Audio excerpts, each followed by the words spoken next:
जबर का गहरा और सोचों तक पर पहरा और निजाम इशराफ का मोहरा। जेल भरो तहरीक, खान और पाकिस्तान आमने सामने।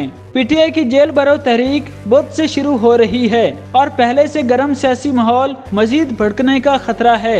हुकूमत और पीटीआई अपनी अपनी हिकमत अमलियां तैयार कर रही हैं।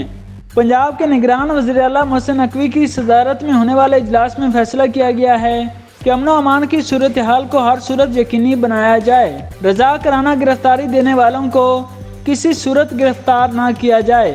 पीटीआई के कारकुन और रहनुमा कानून के खिलाफ गए तो गिरफ्तारी अमल में लाई जाए। पंजाब हुकूमत में मियां वाली और डीजी खान के जेल हुकाम को अलर्ट रहने की हिदायत कर दी। दूसरी तरफ वफाकी वजीर दाखिला राना सनाउल्लाह का कहना है कि जेल भरो तहरीक का ऐसा जवाब दिया जाएगा जो किसी के वहमो गुमान में भी नहीं।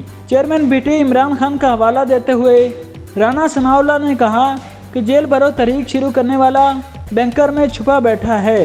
तुम जेल भरो तहरीक शुरू करो, ऐसा जवाब देंगे, तुम्हारे ज़हनो गुमान में नहीं होगा। रहनुमा नून लीग का कहना था कि इमरान खान मुल्क में इंतशार फैलाना चाहता है। वो जदोजहद कर रहा है कि मुल्क डिफॉल्ट करे।